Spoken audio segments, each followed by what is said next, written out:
I worked with the UK Prime Minister Boris Johnson, and now I'm a full-time YouTuber. And yes, I use this weird hook because apparently you're supposed to hook people.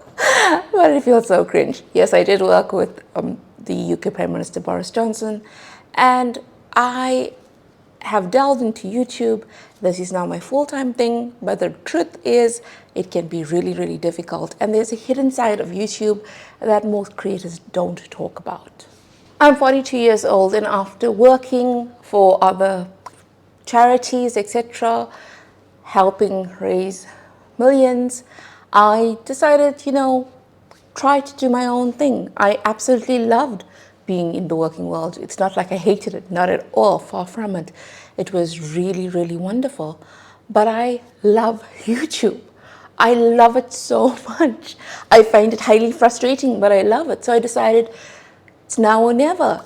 You have the time, I've saved money, take a chance on myself, and let's see how this particular channel goes. I started this channel on the 27th of September last year, and I have posted 57 videos, and I have 46 subscribers. So not massive growth by any means, right?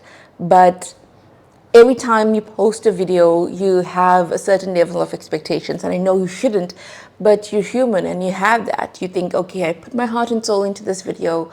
I think this video is going to do well. And then you check your analytics, which is another thing, which can be torturous at times, because it's like every time you check your analytics, it feels like you're gambling. You're checking to see how this actually worked. Did it work? Is your video performing? And if it does perform well, you get a sense of dopamine hit. Do you relate? You feel elated, right? And if your video has tanked, then you feel awful. And yes, you know that your emotions shouldn't be dictated by the numbers, the views. You know all of that. Theoretically, you understand that. But emotionally, sometimes you can't catch up to those feelings, those rational feelings of not letting your views, etc., dictate how you feel, because you are only human. The other thing is family and friends, they may not understand your dream. I mean, when my family and friends think about a YouTuber, they think about teenagers, young adults being YouTubers, not a 42-year-old woman, right? So trying to explain that to other people can sometimes be difficult. And that's why I also say, if you have a YouTube channel, try not to tell family and friends about it, because it puts another layer of pressure on you. Because my family and friends know that I have had, high-level jobs before, jobs that have paid well. And now I am hardly getting any money. I have another YouTube channel which is monetized, but my AdSense on that is not fantastic. You need to get many views for your AdSense to be at a great level. That's the other thing. Sometimes you think AdSense is the holy grail, but it often requires you to work really hard to get the amount of views to get a decent amount of AdSense. So family and friends will ask in a nice way, how is your YouTube channel going? And I haven't shared this YouTube channel with them. And you want to provide good news, but the reality is that when you're starting a new channel, growth is so slow, and people may wonder, why did you leave a good career to then embark on YouTube if it's not even paying you what you're used to? And this is my rationale. As I'm getting older, I know that I need time more than other things at this moment in time, and that can shift. I understand. I have savings in place to pursue this dream. But at the same time, there's also that pressure, because savings doesn't last forever, right? And at some point, this YouTube channel has to perform well. It has to bring in money, because I can't keep going on without seeing it also from a business perspective. That yes, I love YouTube. I love being able to talk about YouTube, tips with YouTube, etc. But I also have to create an income through it. And I get it. My pressure is totally self-inflicted, because I could have ventured into being a full-time YouTuber when my channel was doing really, really well. But I purposely chose to not do that, because, like I said, every year that passes, I feel like I have less time to make this happen. And I feel like I want to put in as much time as possible to give this a go, to see what happens. And that's the thing. I see failure differently.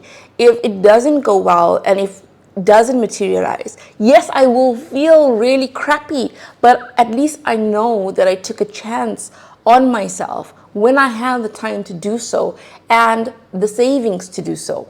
I'm sure that you can relate. YouTube is so time consuming, from filming your video to editing your video to scripting or non-scripting, putting bullet points. It is time consuming not only in the things that you need to do to get prepared, but also time consuming in trying to have the right mindset to do it all, because sometimes you have to psych yourself up to actually record that video, and that takes time. Sometimes you sit down for the video and you can feel off. You know, you may not want to necessarily film that day. And because I try to film every day, you know, I try to do batch recording, filming multiple videos. So with my batch recording, I now film 2 videos in one go. And yeah, you can feel pretty exhausted after that.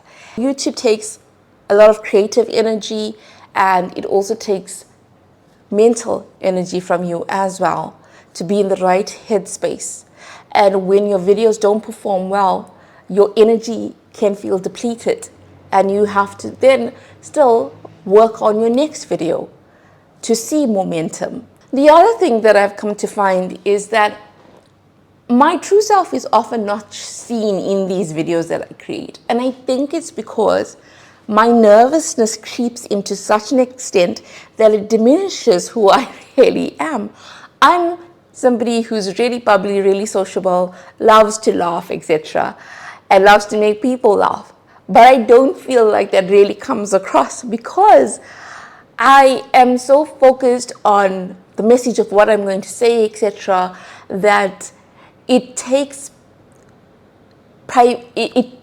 and even now I'm trying to figure out the words, and then the nervousness is snapping back in. But what I'm trying to say is that sometimes when you feel so nervous, your true self doesn't really come out. It doesn't really shine. And I'm trying to work on that, but I don't have the real formula yet onto how to enable myself to be my true self on camera. So on the one hand, I want to show my true self, who I am. My name is Kish, by the way. Welcome to this channel. It's all about YouTube. And on the other hand, it's like, how much of yourself do you show on YouTube to the world? Because do you ever grapple with that? You are telling people about your life. You are inviting people to your home, you know. So people have access to who you are. But once that information is out there, you can't take it back. So how much of yourself do you share with the world? So that's the other thing that I'm trying to figure out, because some things are really personal. Obviously, you don't want to share that. But you also want your audience to get to know you, because you are getting to know your audience. So it only seems fair. So those are the things that I'm also trying to understand. Have you come to some kind of conclusion about that? Comment below, because this is what YouTubers say, right? Comment below and let us know. Sometimes YouTube can be really cringe. Let's just address that. Sometimes YouTube can feel icky. It can, because we say, and I say this too, you have to have a hook. And sometimes I just feel having the hook just doesn't feel natural. But I say it because it is true. You want to get people's attention. Sometimes it seems like you have to jump through these hoops to make a good video. And it feels like we say be yourself, but at the same time, be yourself, but jump through these hoops. Oh gosh. Does that make sense?